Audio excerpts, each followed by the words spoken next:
Welcome to never went ever. আজকে আমি আছি ফ্রান্স এবং ইংল্যান্ডের সীমান্তে ইংলিশ চ্যানেলের কাছাকাছি, তবে not exactly at the English channel.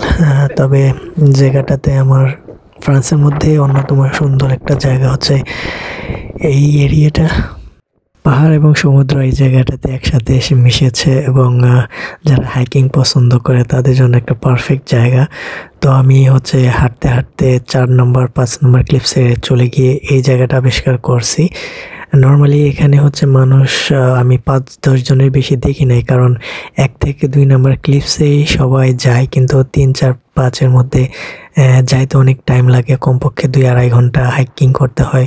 তো তেমন একটা মানুষ এই প্লেসটাতে আসে না। তো আমি গিয়ে হাঁটতে হাঁটতে অনেক ভেতরে চলে গেছিলাম এবং ফাইনালি একটা কেভ আবিষ্কার করছি। যদিও এখানে ব্যারিকেড দেওয়া আছে যে এটার ভেতরে যাওয়া যাবে না, কারণ প্রচণ্ড বাতাস এবং স্লিপারি, যে কোনো সময় দুর্ঘটনার সম্ভাবনা আছে। কিন্তু কে শুনে কার কথা। তো আমি অনেক ভেতরে চলে গেছিলাম।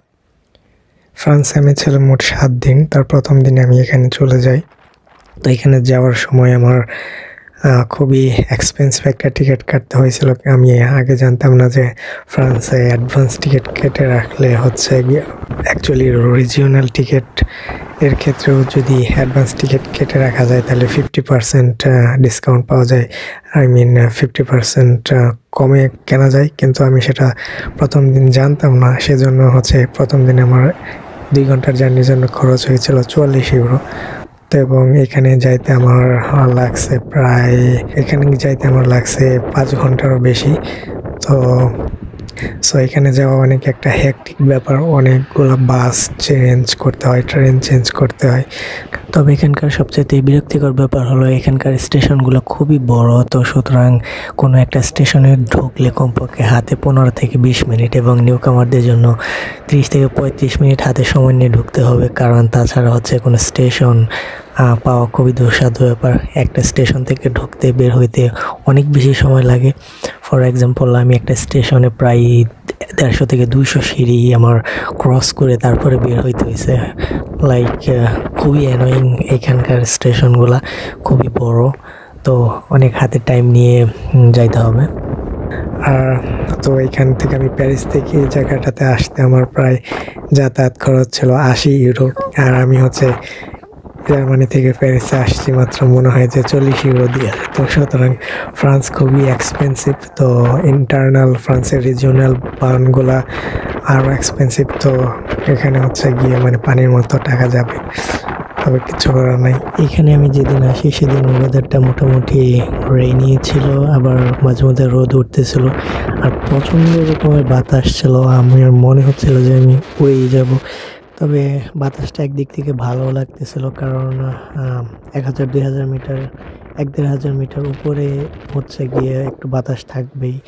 আর এরকম বাতাস আমার অনেক পছন্দ, পুরো একদম গায়ে লেপ্টে যায় এরকম একটা বাতাস। যদিও গিয়ে বাতাসের কারণে হাঁটতে একটু ট্রাভেল হচ্ছিল, কিন্তু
look at the sky view.